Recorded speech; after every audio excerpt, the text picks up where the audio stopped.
The Lord be with you. And with your spirit. A reading from the Holy Gospel according to Matthew. Glory to you, O Lord. As Jesus was walking by the Sea of Galilee, he saw two brothers, Simon, who is called Peter, and his brother Andrew. Casting a net into the sea, they were fishermen. He said to them, "Come after me, and I will make you fishers of men." At once they left their nets and followed him. He walked along from there and saw two other brothers, James the son of Zebedee and his brother John. They were in a boat with their father Zebedee, mending their nets. He called them, and immediately they left their boat and their father and followed him. The Gospel of the Lord. Praise to you, Lord Jesus Christ. Please be seated. Today is the feast day of Saint Andrew, the Apostle. And one very important characteristic of Saint Andrew is that he is able to see the goodness in people. He is able to see the potentials of people. Before he became a disciple of Jesus Christ, Andrew was a disciple of John the Baptist. Pero nung makilala niya si Kristo, sumunod na siya kay Kristo. At may dalawang instance ako nakikita kung saan si Saint Andrew ay nagpakita ng characteristic na yun. He's able to point out people who would be important or right for a particular job. Halimbawa, siya ang unang nakakilala kay Jesus.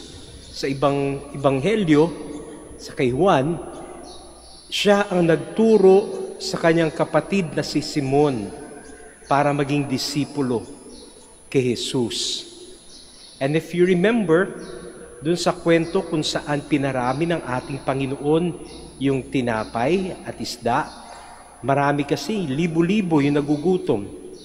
Anong ginawa ni Andres, nung sinabi ni Jesus na kailangan natin mapakain ng mga tao dito, ang ginawa ni Andres, humanap siya sa crowd at nakita niya yung bata na may dala-dala ng pagkain ng tinapay at isda. At sabi niya, narito ang isang bata na may pagkain na pwedeng maging pagkain para sa lahat.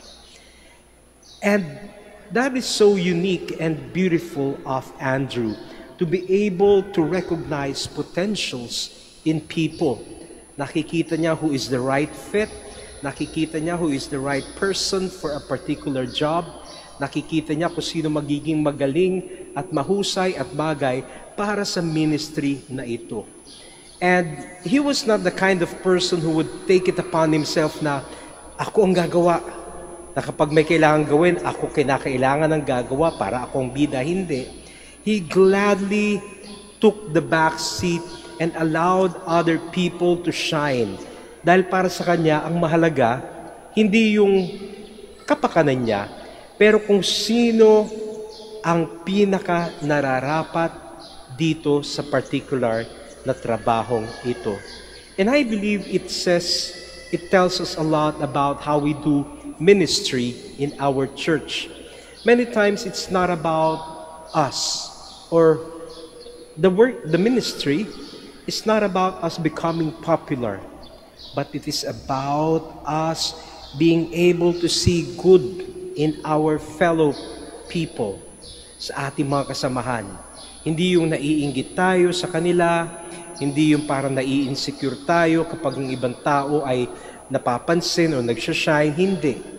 It is about letting other people's take center stage because they are the right persons for that. And it takes a lot of humility to be able to do that, to recognize goodness in other people instead of seeing first your goodness and letting them take the lead. And that is what Saint Andrew is giving us today as a good example. It is a good ministry to see goodness and potentials in people. And like St. Andrew, may we always have that eye to see goodness in people, to see potentials in people, so that they can become instruments of God's love in this world.